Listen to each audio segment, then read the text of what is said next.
आडवाणी जी ने अपनी किताब में लिखा था, उन्होंने एक किताब लिखी थी और किताब में लिखा था कि जो आरएसएस और बीजेपी की सच्ची लेबोरेटरी, मतलब सच्चा कारखाना गुजरात में नहीं है मगर मध्य प्रदेश में है, ये उनका कहना था।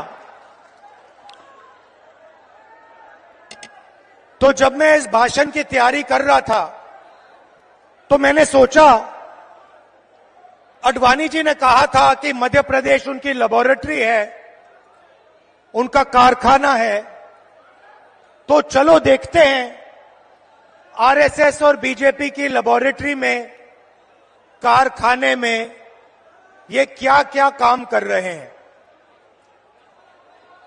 दो तीन उदाहरण आपको देना चाहता हूं। बीजेपी की लेबोरेटरी में मरे हुए लोगों का इलाज किया जाता है और उनका पैसा चोरी किया जाता है।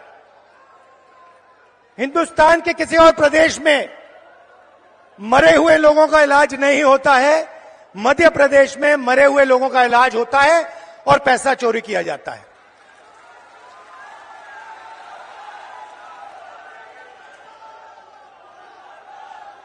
मध्य प्रदेश में और किसी प्रदेश में शिव जी, भगवान शिव से चोरी नहीं की जाती है। मध्य प्रदेश में महाकाल कॉरिडोर में शिव जी से चोरी की जाती है।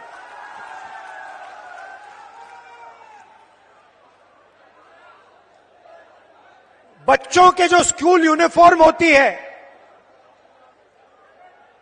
उनका मिड डे मील का भोजन का पैसा होता है, वो बीजेपी लेबोरेटरी में उनसे चोरी की जाती है। मध्य प्रदेश के भविष्य से, छोटे छोटे बच्चों से चोरी की जाती है।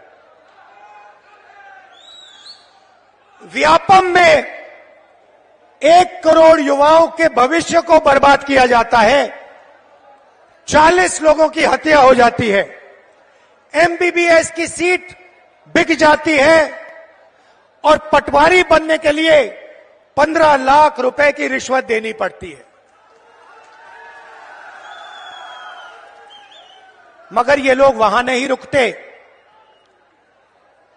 बीजेपी की लेबोरेटरी में 18 साल में 18,000 किसानों ने आत्महत्या की है। हर रोज 3 किसान बीजेपी की लेबोरेटरी में आत्महत्या कर डालते हैं। मंदसौर में बीजेपी की लेबोरेटरी में को गोली मारी जाती है, पे 18% और पेस्टिसाइड पे 12% जीएसटी लग जाती है। ठहरिए, बीजेपी की लेबोरेटरी में हर रोज महिलाओं का बलात्कार होता है। 12 साल की में रेप होता है। भोपाल में एक लड़की का बलात्कार होता है और जब उसका भाई उसे बचाने की कोशिश करता है तो पुलिस के सामने उसकी हत्या कर दी जाती है। ये बीजेपी आरएसएस की लेबोरेटरी का काम। 45 सिलेंडर 11, और जहां भी देखो वहां पे प्राइवेटाइजेशन और कॉन्ट्रैक्टलाइजेशन किया जा रहा है। ये काम बीजेपी की लेबोरेटरी में आपके सामने किया जाता है।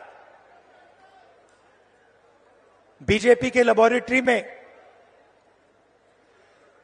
आदिवासी जिला है, बीजेपी के नेता आदिवासियों के ऊपर पेशाब करते हैं।